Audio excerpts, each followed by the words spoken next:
Welcome to the Crosscheck, the squawk sheet that uncovers the stories, challenges, and careers shaping business aviation today. I'm your host, Rob Hoffman. And I'm Ian Lom. Today, we're joined by Jenny Showalter, a coach, mentor, and advocate helping professionals navigate change in business aviation, and Carrie Wicht, a certified aviation manager who has a story to tell after being laid off from Harley Davidson. Together, we'll explore what it takes to reinvent yourself mid career in this industry and why mentorship is so critical in those transitions. Jenny, Carrie, thanks both for being here and welcome to the show. Thank you for having us. Thank you. All right, Jenny, why don't we start with you? Growing up immersed in aviation, talk to us about your path that led you to being a coach and a mentor. Well, it was not linear. Let's just say that. So I spent the first 20 years of my career growing up in my family's FBO, which was that was sort of accidental. I hadn't really planned on joining the family business, but it happened. And I'm so glad it did because that's where I developed my passion for this industry and the people in it.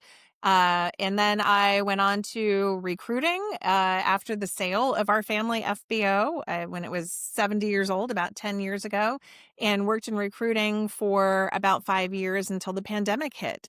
And then I had another career change in that moment. But what really prompted me to become a coach was outplacement because before I had my career change coming out of the recruiting firm, I was asked to help people in the industry who were being laid off due to the pandemic figure out their next steps, write their resumes, do their LinkedIn profiles, prepare for interview, and ultimately accept job offers. But there was a whole lot more in there. It was dealing with the emotions. It was dealing with the, being on the job hunt in a really, really challenging market in the industry. So there was a lot of other support that went with it. And for me, that's where my career kind of clicked. And I knew that I wanted to move forward helping professionals navigate change. That was where my calling almost, almost 26 or 7 years into my career.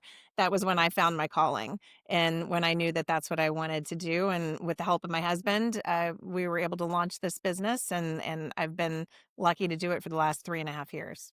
That's wonderful. And I can't wait to dive in a little further and talk about the difference you've made in some of your experiences. And I guess, Carrie, this is a perfect opportunity to pivot to you.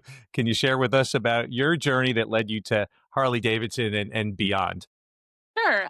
So I've always been interested in aviation ever since I was a little girl. My dad would take me to pancake breakfasts and I would, see the airplanes and showed some interest.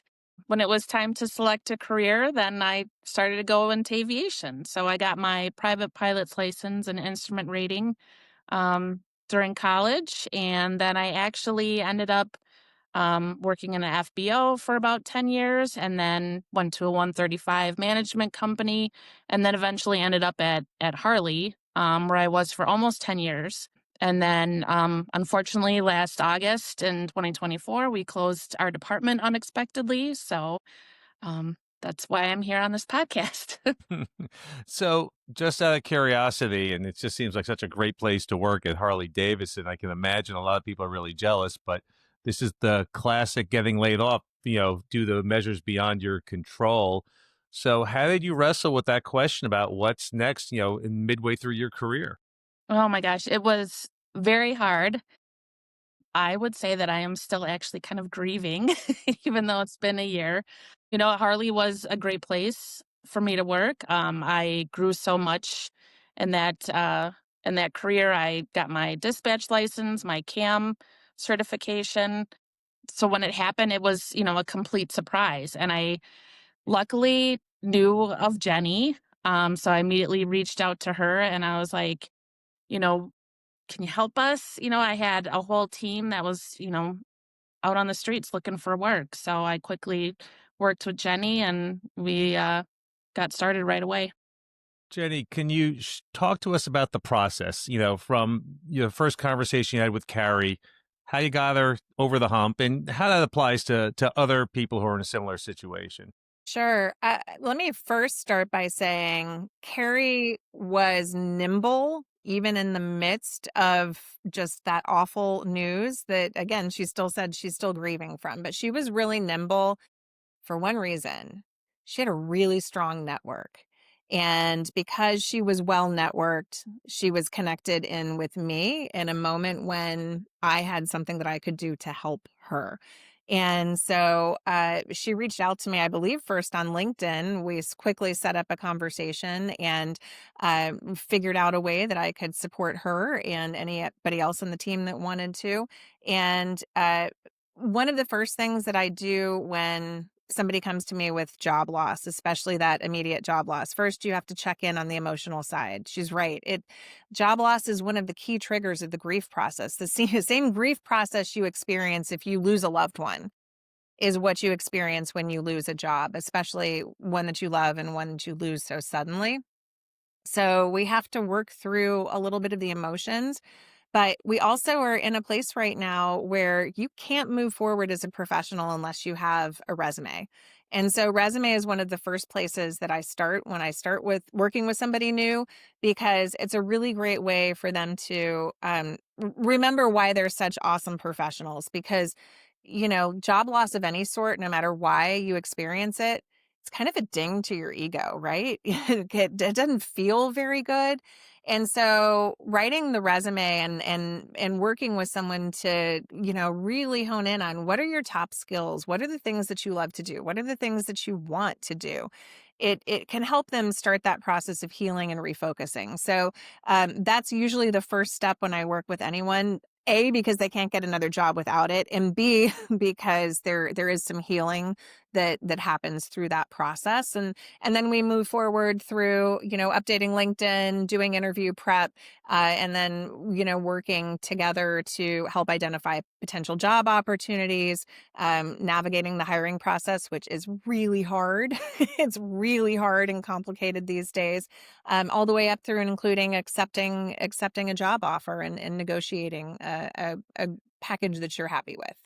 Yeah, you've definitely got a whole suite of things that you can do, and you're great at all of it. I know you helped me in the past, so I was glad to hear my friend Carrie had already reached out to you when she let me know what was going on, and I was like, you got to talk to Jenny at first call, and she's like, I'm already talking to her. We're working on it. So, The network, uh, though, it was the network. So I will go back to that every time. The network, it's just invaluable. So everybody needs one. Yeah, and this is one of those things where, we're constantly harping about that on this show. It's about building your network. It's about getting out there. It's about leaving your comfort zone. Yeah. And it's easy to neglect that when times are good. And Mm. this goes to show you when times are not so good, how much this comes in handy. yeah, you gotta keep those like a pencil, keep it sharp, keep it going, like all your other skills. I mean, Carrie and I met God, almost a decade ago now through one connection or another on the dance floor at schedulers and dispatchers. But our networks have also grown, and I'm always pushing that. You can't just let that stuff fall away from you and sleep on it until you need it. You have to keep it going all the time. That's why I have the networking group that I put together every other week. And if you don't have friends or you don't have people around you, you fall a lot further when you take that hit, right? Mhm. Yeah. And I think a lot of people lose sight of the fact that when you talk about a network, it's not just about who you know, it's about who they know too. They're a force multiplier for you. So if you've done a great job of nurturing your network, communicating with them, letting them know what you want, they can take that to their network then. So you've just expanded your network. Who knows by how much. So I love what Ian does with his calls, his networking groups. I've been on a few of those. I've been lucky to be there, and they're wonderful. But there are lots of things like that even the I guess most reticent introvert can still pretty much feel comfortable joining in on. There are a lot of opportunities. Yeah. So, Jenny, if we could just open up the aperture just a little bit, because you do have a lot of experience here, both as a coach and mentor and as a former recruiter as well. Within business aviation, what are the barriers mid-career that you're typically seeing professionals face, and how can they overcome There are so many. So them? Where to where begin? to begin? Let me tell you what I'm seeing a lot of right now. I'm seeing a lot of burnout, which I think in our industry is pretty common because we are a demanding 24/7, 365 industry, as Carrie, a dispatcher, can easily attest to. So I'm seeing a lot of burnout, and I'm also seeing a lot of people who have been stuck in their current role for a while, or even stuck in job search. There's not a lot of movement out there in the hiring market. There aren't a lot of great job openings. We're in an employer's market right now. So if there's a job opening that goes out, you can assume that there are going to be a whole lot of people applying for that one position. So it's created a space where I think a lot of people are feeling very stuck. They may have goals and aspirations of getting out of their current situation and going someplace else, or they may need another job right now and they're not finding it. And I think for those of us that have been around as long as I have, I've been through 9/11, I've been through the Great Recession, I've been through the pandemic, and I think there are a lot of cyclical times in the marketplace, and I think we're definitely in a down market right now for new jobs. And so I would say that is probably one of the hardest things right now, is that people are really feeling stuck. Yeah. Carrie, I wanna ask you a little bit about your journey and what you've learned from it as you've gone through this over the last year or so. I mean, we had similar stories here, same company for a very long time, comfort, happy with what we were doing, and then the rug kind of getting pulled out from underneath you unexpectedly. What have you learned from that? And then also the last year of you now in your new role, and how you got there through Jenny and your other resources that you used. Um, yeah, I mean, it was definitely very unexpected, very shocking, and just I didn't expect it to be as big of a roller coaster ride as it was. That was something that I struggled with a lot. I mean, Jenny was great helping me with my resume, my cover letter, my story, interview skills, everything. Um, but she was also really good at like being a therapist almost. I had, really good days where I was really positive and, thought things were going to be okay. And then it was really hard on Mondays. It was every Monday, everybody Monday. would go to work and I would not be going to work. And it was very lonely and just weird. And, But we made um, plans for Mondays, though. We checked in and yes, I said, "What are you doing yes. on Monday?" Because you got to have a Monday plan, right? Yep, Yeah. yep. So, I didn't expect it to be as emotional as it was. But luckily, I went through a couple of interviews. I was a little picky as to what I was looking for. Fortunately, Harley did give us a severance. So I did have some time. So we did kind of pick and choose what I was interested in. I definitely wanted to stay in aviation as a scheduler, but I also had some stipulations too that we kind of had to work around. I couldn't leave Wisconsin. I'm a mom, I have kids, and I needed to stay put. So luckily, I was able to land a scheduling job that I can work from home remotely. And it's, definitely a completely different feeling from when I was at Harley. I still haven't met my team members that I work with. So it's been about a year now talking daily with team members still haven't met face to face, which is very different from Harley, where we had a hangar in Milwaukee. We'd all meet up, weekly, daily, and, we're friends and family.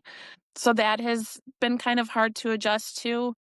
And because I'm by myself, I'm kind of isolated. So I feel like I don't have as much connection with the industry, but I'm making a conscious effort to change that. We're working on getting the Wisconsin Business Aviation Association, the regional group up and running here. So, that's allowing me to continue my networking with folks in the area. So, Yeah. Yeah, I know. I feel for you being a remote worker and not having immediate connections to your team. I've gone through this a couple different times now, where the only time I'd see them is if we went to a trade show together or something, and even those were few and far between. And stuff like this, video calls, only goes so far. yeah. But I did want to ask Jenny kind of your thought on I know that we're pulling people back into the office, so there is less and less remote work, but there are still a lot of hybrid situations out there. Are you seeing a lot of people struggle with that? Yeah, so I think aviation is a little bit different than some of the other industries out there because again, we do have the ability to do what we do virtually, and we come from an industry that's always had regional reps and people that are out in the field and maybe home basing it, and I am one who I spent the first 20 years of my career at the FBO and in front of 35 employees and all of our customers daily. And when it sold, I became a work from home employee that day. And I had to navigate that. So I'm now going on 10 years of being a remote employee. And I love it. I have laundry in right now. Like the crock pot the other day. So I've found ways to deal with it. But I think everybody has motivators, right? And Carrie talked about it a little bit when she lost her job, she couldn't leave Wisconsin. And so that became one of the big goals that we had to work with. She either had to find a flight department that was based locally or we had to find remote work. And so that became the top priority in our search, honestly, because that was her big driver. And so I think everybody has to look at their own unique situation and they have to figure out what is going to work best for them, what is their main driver in all of this, and then go find an opportunity that really fits with that. Easier said than done, I recognize, especially in this market. But let me also say that it's been a very slow hiring summer. We're heading into September and October, which are traditionally better hiring months. So hang on, hopefully it's coming. Yeah. Jenny, it's very interesting because as we discussed before the show here, I have a background in recruiting as well. And Carrie, listening to your story here, while obviously we're here to talk about business aviation, but it's so applicable beyond as well. I love the fact that you were picky and with the help of Jenny, that you didn't just leap at the first opportunity that came there. You waited for the right opportunity, but still the right opportunity here is now presenting a lot of challenges as well, the whole adjustment to work from home.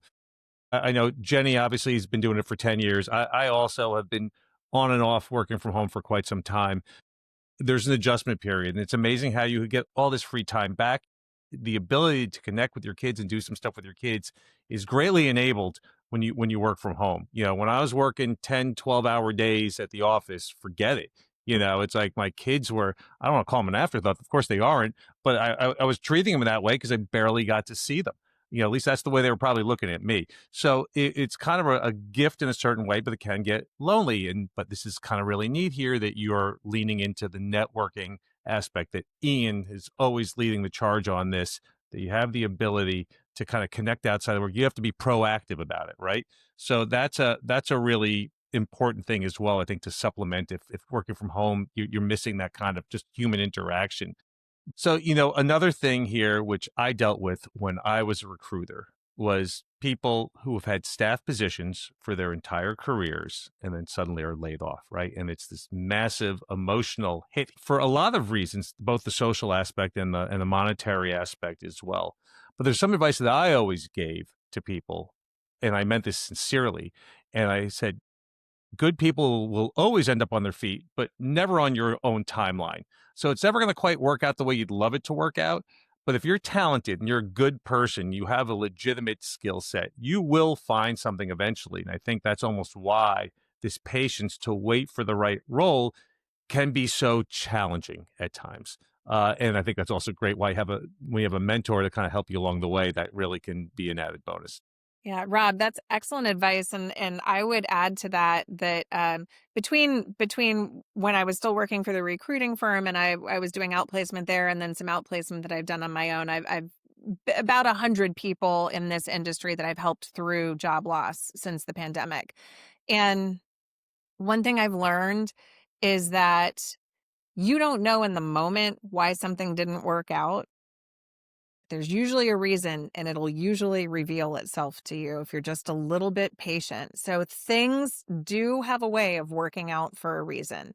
And it's not always in our own timing. As you said, it doesn't always work out when we want it to, that things typically do work out. And, and after layoff, people don't always hit it right the first time out of the, park, right? It's just not always the right opportunity, but that doesn't mean that the right one isn't just around the corner. Yeah. Yeah, I know. You helped me,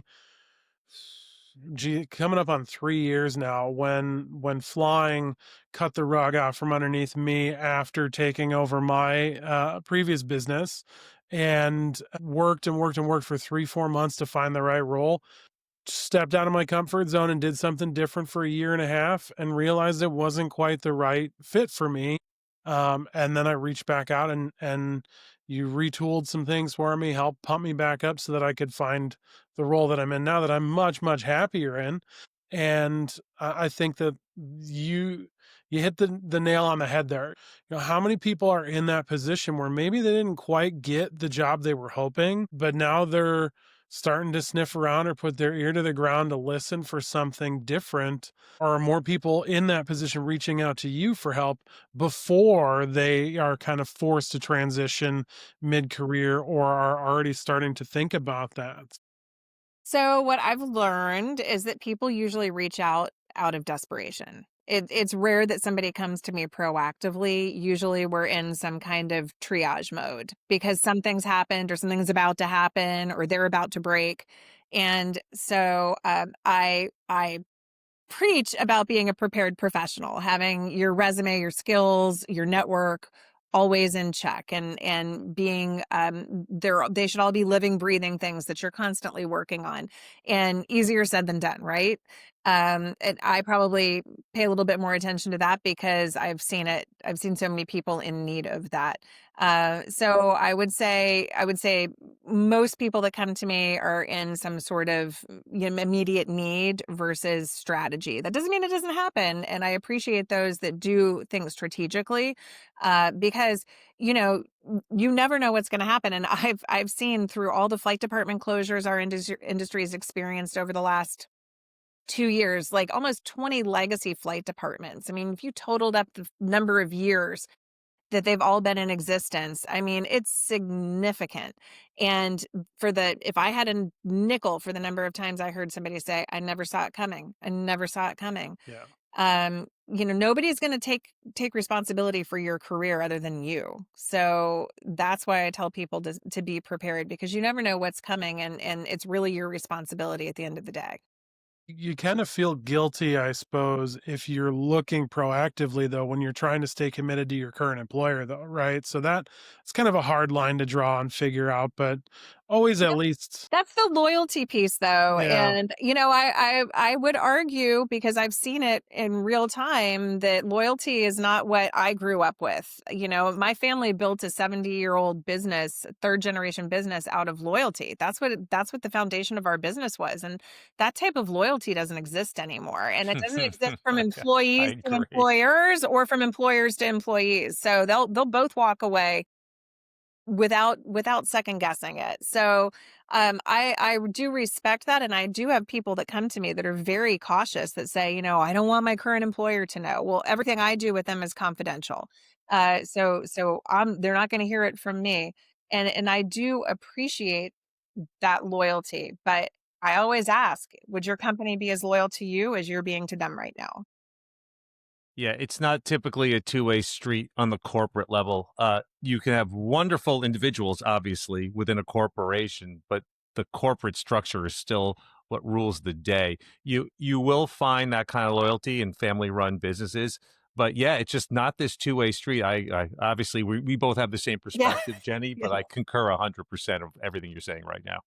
So, Jenny, it seems like there's challenging times right now for people within business aviation, and obviously for people maybe even thinking of entering business aviation. I mean, what's the prognosis right now from your perspective over the next 5 years? Where are we heading? Geez, that's a really good question. I mean, I tell people right now, it doesn't matter if let's take pilots, for instance. You can be that young CFI who just crossed over their 1,500-hour mark that they had been told their entire flight training career. That's the magic number. You've got to Mm. hit Pilot 1,500 shortage, hours, pilot shortage, pilot shortage. and you're Yeah. going to be hired. Your ticket's going to be written.